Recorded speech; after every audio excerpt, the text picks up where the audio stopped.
Hi friends, இன்றைக்கி பார்த்தீங்கன்னா அம்மாவோட சமையல் இன்றைக்கி என்ன அப்படின்னா நண்டு பெப்பர் கிரேவி அப்படி பண்ணியிருக்காங்க.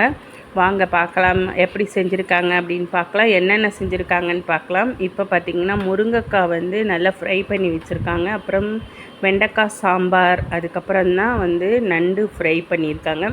ஃபஸ்ட்டு முருங்கைக்காய் இதெல்லாம் பார்த்தோன்னே அப்படியே கொஞ்சம் லைட்டாக சாப்பாடு சாப்பிடணுன்னு தோணுச்சு. ஆனால் நண்டை பார்த்தோன்னா வேறு லெவலில் இருந்துச்சு. இப்போ தான் சமைச்சிட்ருக்காங்க பாருங்கள். ஏற்கனவே எடுத்து வச்சாச்சு. இப்போ சமையல் எப்படி இருக்குதுன்னு மட்டும் பார்ப்போம். இது ஈஸியான முறையில் மல்லித்தூள், இஞ்சி, பூண்டு எல்லாத்தையும் அரைச்சி ஒன்றா விட்டுருக்காங்க. பார்த்திங்கன்னா நல்லா கிரேவி பதத்தில் வந்துட்டுருக்கு. அதுக்கப்புறம் அடுப்பில் பார்த்திங்கன்னா சாம்பார் ரசம் கொதிச்சிட்ருக்கு. அடுத்தது எல்லா வேலையும் முடித்து எடுத்து வச்சாச்சு. இப்போ எல்லாத்தையும் எடுத்து வச்சதை நம்ம சாப்பிட போகிறேன். எப்படி இருக்குது அப்படின்னு பார்க்கலாம். கொஞ்சம் ரைஸ் எடுத்து நான் போட்டுக்கிட்டேன். ரைஸ் பார்த்திங்கன்னா ரொம்பவே பூவாக நல்லா சாஃப்டாக இருக்குது. ரைஸை எடுத்து போட்டுக்கிட்டாச்சு. அடுத்தது பார்த்திங்கன்னா நண்டு கிரேவி நீங்கள் ஏற்கனவே பார்த்துருக்கீங்க. இருந்தாலும் ஃப்ரை முடித்து வெளியில் சாப்பிடும்போது தான் அதோடய டேஸ்ட்டு தெரியும் இல்லையா? அதனால் பார்த்திங்கன்னா அடுத்தது முருங்கைக்காயும் கொஞ்சம் எடுத்து வச்சுக்கலாம். நண்டு இருந்தாலும் முருங்கைக்காய் உடம்புக்கு ரொம்ப ஆரோக்கியம், நல்ல எதிர்ப்பு சக்தி இருக்கும். அதனால் பார்த்திங்கன்னா ரெகுலராகவே நம்ம முருங்கைக்காய் எடுத்துக்கிறது ரொம்ப ஹெல்த்துக்கு நல்லது. இன்றைக்கி அதுக்கப்புறம் சாம்பார், வெண்டைக்காய் சாம்பார் பார்த்திங்கன்னா வேறு லெவலில் இருந்துச்சு. சரி கொஞ்சமாக வெண்டைக்காய் சாம்பாரும் போட்டுக்கலாம் அப்படின்னு சொல்லி குழம்ப எடுத்து போட்டுக்கிட்டேன். அதுக்கப்புறம் நண்டும் சாப்பிட போகிறோம். எல்லாமே எப்படி இருக்குது டேஸ்ட்டு அப்படின்னு பார்க்கலாம். இப்போ அடுத்தது நெக்ஸ்ட்டு ரசம். முதல்ல சாம்பார் சாப்பிட்டதுக்கப்புறம் தானே ரசம் இல்லையா? இப்போ முதல்ல சாம்பார் சாதம் சாப்பிட்றேன். வெண்டைக்காய் எடுத்து ஓரமாக வச்சுட்டு நல்லா பிசைய போகிறேன்.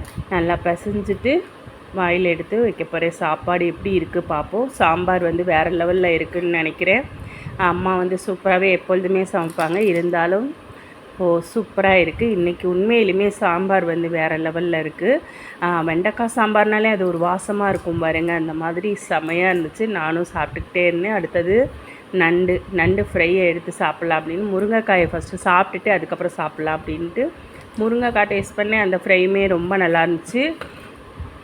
அதுக்கப்புறமா நண்டு எடுத்து அடுத்து சுவைச்சு பார்ப்போம். ஏன்னா நண்டு பார்த்தோன்னே வாய் ஊறிச்சு.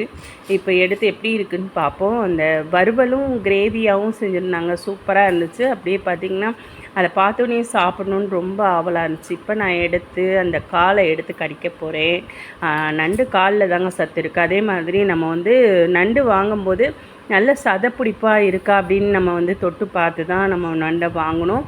அந்த சதைப்பிடிப்பு இருக்கும்போது தான் நண்டு ரொம்ப சத்துள்ளதாகவும் சுவையாகவும் இருக்கும். அதனால பார்த்திங்கன்னா நான் மார்க்கெட் போய் நல்லா பார்த்து வாங்கிட்டு வந்தேன். நல்லா சத்துள்ள அந்த ஒரு மாவு பதத்தில் இருக்குது.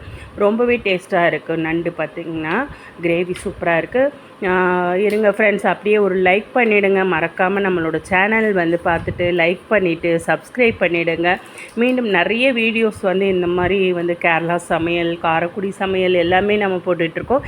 இன்றைக்கி கேரளா டைப்பில் அந்த நண்டு கிரேவி பார்த்திங்கன்னா வேறு லெவலில் இருந்துச்சு. அம்மாவோட சமையல் எப்பொழுதுமே கேரளா சமையல் தான். அதில் பார்த்திங்கன்னா என்ன சமையல் ரொம்ப எனக்கு பிடிச்சிருக்கு அப்படிங்கிறது தான் நான் இப்போ வீடியோ போட்டுட்ருக்கேன்.